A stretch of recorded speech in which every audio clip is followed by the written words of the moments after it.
ہم لوگ الجھ گئے ہیں، بہت بڑے قیدی ہیں اپنے آپ کے، بڑے قیدی ہیں، سارا دن اپنی خواہشات کی تکمیل میں بھاگے رہتے ہیں، بڑے بڑے سونے نوجوان۔ میں ان پہ تنقید نہیں کرتا، مجھے ان پہ ترس آتا ہے۔ جب میں رات کے اندھیروں میں انہیں ٹیلی فون لے کے چوکوں میں کھڑے دیکھتا ہوں تو مجھے رحم آتا ہے۔ میں کہتا ہوں دیکھو نفس کی خواہش کے پیچھے یہ کیا مثلاً آخر کیا ہے اس میں؟ ایک عورت کے پیچھے تباہ کر لیا اپنے آپ کو۔ میرے عزیز بات کو سمجھ لیں، اتنا خوبصورت آدمی ہے اور اتنا اس کا اونچا قد کاٹ ہے، اور کیا کس کے پیچھے یہ بھاگا ہوا ہے؟ بڑا سمجھدار، دانشور، عقل مند آدمی، ذی روح بندہ، لیکن اس کا سٹیٹس آپ یہ ملاحظہ کریں کہ وہ 20-40 ہزار کی خاطر جھوٹ بولتا ہے، دھوکہ دیتا ہے، فریب اور فراڈ کرتا ہے۔ ہم اپنی نفسانی خواہشات کے پیچھے اس طرح بھاگتے ہیں کہ ہم اصل سے رہ جاتے ہیں۔ میری باتوں کی سمجھ آ رہی ہے آپ حضرات؟ تھوڑا تھوڑا کر کے، ایک ایک کر کے ان کی باتیں کم مانیں۔ وہ ضروری تو نہیں نا کہ سویرے ناشتہ بازار سے اپنی مرضی کا تگڑا کیا ہے، بازار سے لا کے پوڑیاں چنے بہترین کھائے، اور پوڑیاں چنے ابھی کھائے نہیں، شاپر میں ڈالے ہوئے ہیں، اور وہ لے کے ابھی آ رہا ہے تو ساتھ ہی رستے سے گوشت بھی چھوٹا اچھا لگا تو 2 کلو وہ بھی لے آئے کہ پوڑیاں چنے کھاؤں گا اور دوپہر کے لیے گوشت پکاؤں گا۔ وہ پہلے یہ تو کھا لے صاحب، اس سے تو نجات پا لے۔ یہ پتہ نہیں ہضم ہوتا ہے کہ کچھ اور کرتا ہے تیرے ساتھ، لیکن وہ گوشت بھی ساتھ لے آیا۔ یعنی ٹیبل پہ، ناشتے کے ٹیبل پر بیٹھ کے فیصلہ ہو رہا ہوتا ہے کہ ہم نے کیا کھانا ہے، ہم نے کدھر جانا ہے۔ سنگیو یاد رکھو، باتوں کو سمجھو اور غور کرو۔ یہ تھوڑا تھوڑا کر کے جب ہم چھٹکارا حاصل کرنے کی کوشش کریں گے نا، چھٹکارا حاصل کرنے کی، کہیں جگہ سے، کسی جگہ سے اگر آپ کو تنبیہ ہوتی ہے نا، تنبیہ، اس میں بھی بڑا مزہ آتا ہے، اس میں بڑا۔ ہمارے ایک بزرگ تھے تو ایک دن نا میں گیا تو کہنے لگے الحمدللہ آج میں بڑے سکون میں ہوں۔ میں نے کہا جی وہ کیا ہوا؟ کہنے لگے میں اپنے آپ کو بڑا پیر صاحب سمجھنے لگ گیا تھا، تو ایک وابڈا کے کسی آدمی سے کام تھا، تو میرے ایک دوست نے مجھے کہا کہ پیر صاحب اس کو ٹیلی فون کر دیں، سنا ہے آپ کا عقیدت مند ہے۔ میں نے اس بندے کو ٹیلی فون کیا تو کہتا ہے پیر صاحب میں عزت آپ کی بڑی کرتا ہوں پر یہ کام نہیں ہو سکتا۔ کہتے ہیں جب اس نے مجھے کہا نا تو کچھ بھی نہیں، تو مجھے بڑا مزہ آیا ہے، ورنہ میرا تو نفس پھول گیا تھا۔ میں تو سمجھتا تھا کہ جو میں کہتا ہوں ویسے ہی ہو جاتا ہے۔ کہتے اس نے تھوڑا سا نا مجھے لیول میں کیا ہے، مجھے مزہ آیا۔ یہ لوگ نا اپنے اوپر بوجھ ڈالتے تھے، یہ تھوڑا تھوڑا پیچھے ہٹتے تھے، یہ سمجھتے تھے کہ اس طرح تو ہماری تکمیل رہ جائے گی۔ صبح سے شام تک اگر اسی نفس کی باتیں مانتے جائیں گے تو خرابی کرے گا۔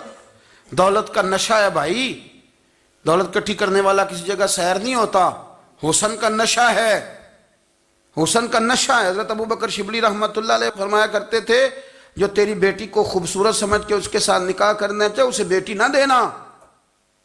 حضرت جی کیوں؟ فرمایا حسن تو تھوڑے دن کے بعد ختم ہو جائے گا، پھر وہ اس کی قدر نہیں کرے گا، وہ تو کہیں اور منہ مارتا پھرے گا۔ حضرت ابوبکر شبلی رحمۃ اللہ تعالی علیہ کی بیٹی خوبصورت تھی، ایک نوجوان کہنے لگا میرا نکاح کر دیں۔ آپ فرمانے لگے پتر تو 1 مہینے کے بعد آنا، کر دوں گا۔ بڑی موٹی تازی خوبصورت صاحبزادی، تو حضرت نے اسے دوائی کھلائی، اسے پخانے لگ گئے۔ جو پخانہ کرتی ایک مٹکے میں سنبھال دیتے۔ تھوڑا وقت گزرا تو وہ ہڈیوں کا پنجر بن گئی، مہینے بھر میں دست اتنے آئے کہ کمزور ہو گئی۔ تو ابوبکر شبلی 1 مہینے کے بعد نوجوان کو بلایا، فرمایا ادھر آ تیرا نکاح کروں۔ بچی دکھائی تو وہ کمزور بستر پہ پڑی، فرمایا شادی کر۔ کہنے لگا اس سے نہیں میں نے کرنی۔ فرمایا یہ وہی ہے؟ کہنے لگا جی نہیں۔ فرمایا تو کہتا تھا مجھے عشق ہے، کدھر گیا تیرا عشق؟ کہنے لگا حضرت صاحب آپ کیسی بات کر رہے ہیں؟ فرمایا ادھر آ۔ پھر وہ مٹکا جس میں گند رکھا تھا وہاں لے گئے، فرمانے لگے تیرا اس کے ساتھ عشق تھا، یہ ہے تیرا عشق۔ فرمایا اسے تو میں 4 دن روٹی کھلاؤں گا پھر تندرست ہو جائے گی، لیکن میں دیکھنا چاہتا تھا کہ تو میری بیٹی سے پیار کرتا ہے یا اس کے چہرے پہ آنے والی کچھ وقت کے لیے سرخی سے پیار کرتا ہے، اس لالی سے پیار کرتا ہے جو جوانی کے وقت بچوں اور بچیوں پہ آتی ہے۔ کس چیز کے دل دادا؟ یعنی کیا مطلب؟ نفس کی غلامی، سراسر غلامی، اور پلٹ پلٹ کے اور بڑے بڑے سیانے بندے چھوٹی سی خواہش کے لیے، بڑا سمجھدار آدمی، بڑا سیانا بندہ۔ میں ایک بڑے بزرگ عالم تھے، میں ایک دفعہ ملنے گیا تو پائے پکا رہے تھے، خود پائے پکا رہے تھے، تو وہ بڑے پیار کی بات ہوتی ہے نا جی، تو تامت باندھی ہوئی اور بڑی جناب خستہ حالی، اور وہ پائے پکا رہے ہیں. تو میں نے ان سے کہا، میں نے کہا حضرت جی پائے تو کسی اور نے بھی پکا لینے تھے، آپ بخاری لے کے بیٹھتے، چلو میری طرح کا کوئی بندہ آپ سے استفادہ بھی کر لیتا. اب پائے آپ لائیں گے، پھر پکائیں گے، پھر آپ کھائیں گے، تو یہ تو 24 گھنٹے آپ کے اسی کام میں گزر جائیں گے. تو یہ ایک چھوٹی سی خواہش کے لیے، میں کسی چیز کو حرام نہیں کہہ رہا.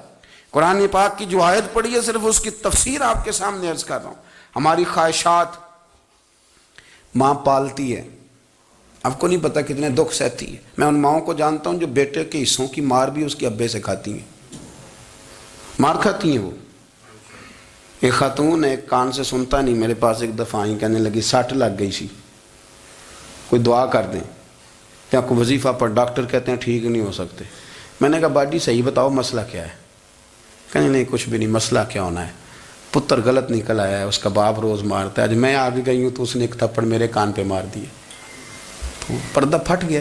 مائیں مار کھاتی ہیں، لیکن وہ پتر جس کو بڑی محنت سے پالا ہے، وہ جوان ہوتا ہے تو اماں سے کہتا ہے تجھے چھوڑ دینا ہے، پر جس لڑکی سے میرا ٹیلی فون پہ رابطہ ہے اسے نہیں میں نے چھوڑنا، وہ نہیں چھوڑ سکتی. ہر شے کچل جاتا ہے وہ. اماں کبھی لیٹ کے رات کو سوچتی ہے کہ یہ تو میری کل کمائی تھی، میں تو آج بھی اس کے حصے کے تھپڑ اپنی گالوں پہ برداشت کر رہی ہوں، تو یہ کدھر گیا؟ اردشیر نام کا بادشاہ تھا. حضرت محدث ابن الجوزی آج سے کچھ 700 سال پہلے لکھتے ہیں. اردشیر بادشاہ بڑا خوبصورت تھا، جوان تھا، بڑا عقل مند تھا. اس نے اس طرح کہ قریب کی ساری ریاستوں پہ قبضہ کر لیا. بڑا عقل مند زیرک تھا، قبضہ ہو گیا. ایک بادشاہ بڑا سخت تھا، اس کے ساتھ جب پنجہ آزمائی ہوئی تو اردشیر کہتا ہے اس پہ میرا قبضہ نہیں ہو رہا تھا، اور جب ہم نے ساری ریاستوں نے مل کے اس پر حملہ کیا تو ایک قلعے کے اندر قلعہ بند ہو گیا. اردشیر بڑا خوبصورت آدمی تھا، بڑا سمجھدار تھا. تو وہ بادشاہ قلعہ بند ہو گیا، اس نے کہا نکلنا ہی نہیں. اب وہ اندر بند ہے، یک بارگی حملہ کیا تو وہ بڑا قلعہ تھا اس میں بند ہو گیا. اس بادشاہ کی نا جس پر حملہ کیا، اس کی بیٹی اچانک ایک دن قلعے کی دیوار پہ چڑھی تو اردشیر کے حسن و جمال کو دیکھا تو عاشق ہو گئی، اور اپنے ہی باپ کے خلاف اسے کہنے لگی کہ اگر تو میرے ساتھ شادی کا وعدہ کرے نا تو میں تجھے رستہ بتاتی ہوں حملہ کرنے کا. اس نے کہا میرا وعدہ رہا، تو رستہ بتا. اس نے رستہ بتایا اس لڑکی نے، اور بادشاہ نے حملہ کیا تو اس کا باپ قتل کیا، اس علاقے پہ قبضہ کیا شادی کے وعدے پر. ہاں نفسانی خواہش بندے کو اندھا کر دیتی، نہیں سمجھ آتی اس کو میں کدھر جانا ہے، اندھا کر دیتی. حملہ کیا، اور جب اس لڑکی کو لے کے آیا نا اپنے محل میں،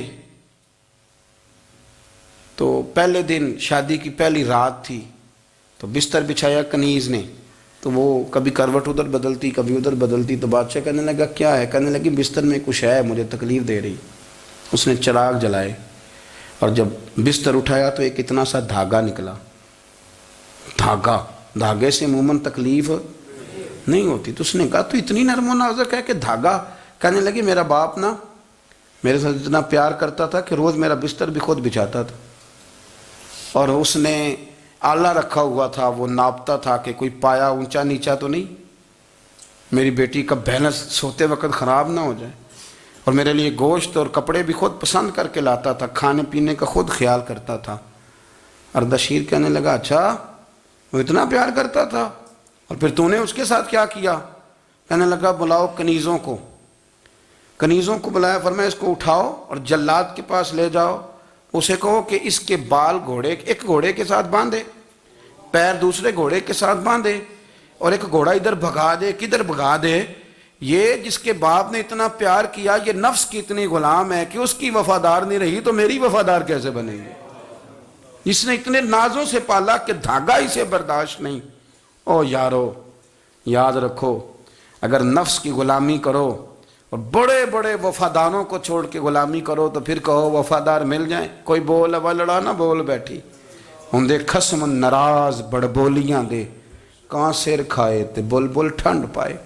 بڑے فرق نہیں سجنا بولیاں دے، جڑیاں خسماں دی وچ رضا وسن، پاگ جاگ جاندے انہاں گولیاں دے. آپ ادلیاں نو سردار پین تکے تے تے شرما والیاں نو چوٹے ڈولیاں دے. اپنے نفس کے پیچھے چلو گے تو یہ تباہی ہے. جب ہم نے کسی سے وفا نہیں کی تو یہ کیا امید ہوئی کہ دنیا ہم سے وفا کرے گی؟ اللہ رسول کی مرضی کے مطابق اصول پسند زندگی بنائیں. ایک ایک کر کے اپنی خواہشات سے پیچھے ہٹیں, تھوڑے پہ گزارا کرنا سیکھیں.